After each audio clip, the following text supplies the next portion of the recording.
incontournable dans la recherche. Le Centre scientifique de Monaco a été fondé en 1960. Il s'impose aujourd'hui comme une véritable référence mondiale.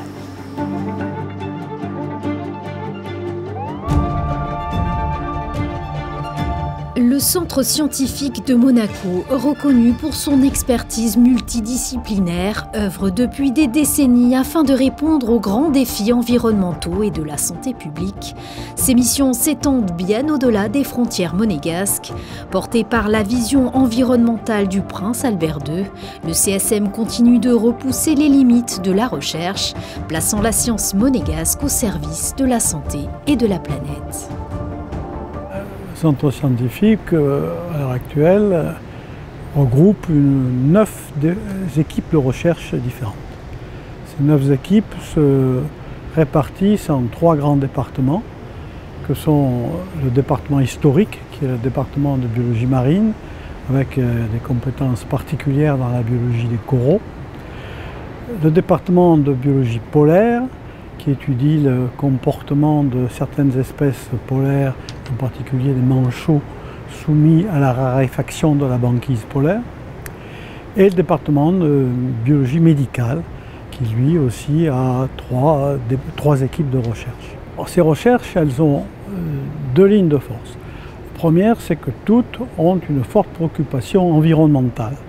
Et dans tous les départements, il y a une étude des effets, des modifications environnementales, soit sur la santé humaine, soit sur la santé de la banquise polaire ou de la barrière de corail. Et ça, c'est la première caractéristique. Et la deuxième, c'est qu'il y a une volonté très forte de cultiver l'interdisciplinarité, pour essayer de faire travailler des chercheurs qui n'ont pas une vocation à travailler ensemble. Et c'est là vraiment la spécificité du centre scientifique, de mettre en présence des chercheurs d'horizons différents qui essaient de développer un petit peu des voies nouvelles entre les différentes disciplines.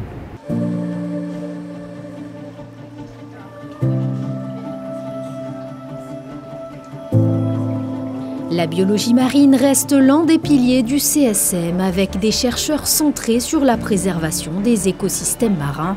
Les recherches de ce pôle soulignent l'importance de l'étude des coraux, espèces emblématiques et menacées, mais aussi véritable indicateur de la santé des océans.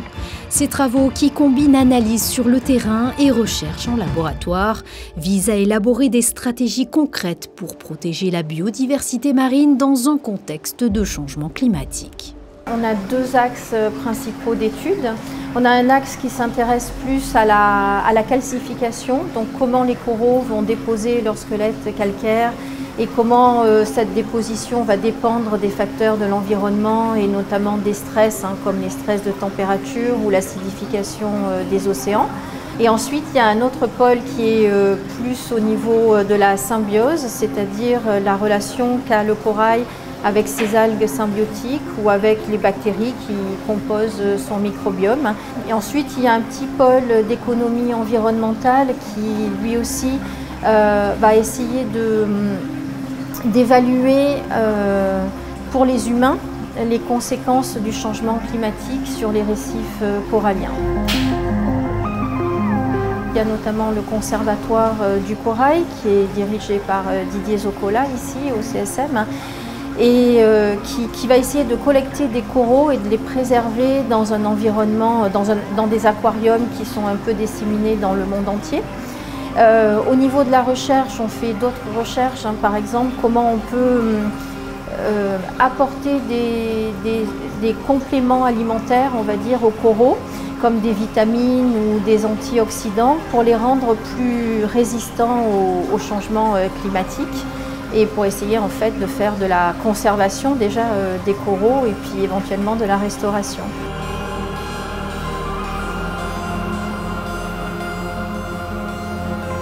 Au sein du pôle de biologie médicale, les chercheurs concentrent leurs efforts sur des projets ayant des retombées directes sur la santé. Avec l'appui d'outils technologiques de pointe, ce département espère faire avancer les connaissances en biologie humaine, contribuant ainsi à l'évolution des traitements et des pratiques médicales. Aujourd'hui, une part essentielle de ces travaux sont consacrés à la recherche sur le cancer pédiatrique du cerveau, un domaine aussi complexe que vital. Cette aventure scientifique débute en 2014 à la demande de la Fondation Flavien. Une équipe de scientifiques spécialisés en biologie moléculaire explore des pistes prometteuses. On est parti des connaissances qu'on avait sur d'autres types de cancers. À l'époque, c'est Gilles Pagès qui pilotait le groupe. Et Gilles Pagès est un monégasque chercheur depuis très longtemps à l'INSERM. Et il est spécialisé dans les traitements qui visent à étouffer les tumeurs en empêchant l'angiogénèse, c'est-à-dire la vascularisation des tumeurs, la création de vaisseaux sanguins qui vont apporter de l'oxygène et des nutriments aux tumeurs. Donc ces traitements particuliers qui empêchent la vascularisation des tumeurs sont utilisés depuis assez longtemps dans des cancers adultes. Et on a fait le choix de poser la question de savoir si ce type de traitement pouvait être efficace dans les cancers pédiatriques du cerveau, dans le méduloblastome en particulier. Et ce qu'on a pu démontrer, c'est qu'une molécule qui s'appelle l'axitinib a une efficacité antitumorale très forte et présente un profil de toxicité très favorable. Donc il y avait un potentiel évidemment pour utiliser cette molécule chez les enfants. Les résultats qu'on a générés ici à Monaco dans le centre scientifique, qui sont des résultats donc précliniques de laboratoire, ont été suffisamment convaincants pour que des cliniciens, en particulier le professeur Nicolas André à l'hôpital de la Timone à Marseille, s'emparent de la question et disent oui, on a envie de prendre ces résultats et de les amener en clinique. Et c'est ce qui est en train de se passer maintenant avec l'essai clinique qui s'appelle Mépindax, qui va transférer en clinique les résultats qu'on a eu ici et donc tester l'efficacité de cette molécule axitinib, molécule anti-angiogénique, sur des cas de cancer pédiatrique du cerveau, avec un espoir réel d'améliorer la prise en charge de ces cancers.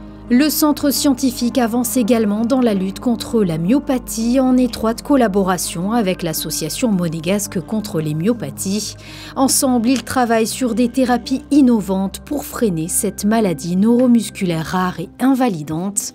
Les efforts conjoints visent à déchiffrer les mécanismes génétiques de la pathologie et à développer des solutions afin d'améliorer la vie des patients. Soutenus par un engagement commun, les recherches suscitent un nouvel espoir pour les familles touchées. C'est une maladie pour laquelle on n'a aucun traitement satisfaisant à proposer aux patients.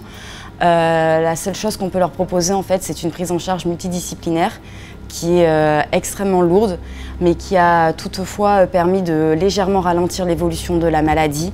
Parmi ces stratégies qui sont actuellement en clinique, il y a celle sur laquelle le LIABAN a travaillé, notamment en collaboration avec l'équipe du docteur Luis Garcia, qui est basée à l'université de Versailles-Saint-Quentin et qui est le laboratoire handicap. Cette molécule qui est en essai clinique devrait nous permettre de pouvoir réexprimer de la protéine dystrophine dans les muscles des patients. Et donc ce qu'on espère, c'est pouvoir réexprimer suffisamment de protéines dystrophine pour apporter en fait aux patients un réel bénéfice thérapeutique.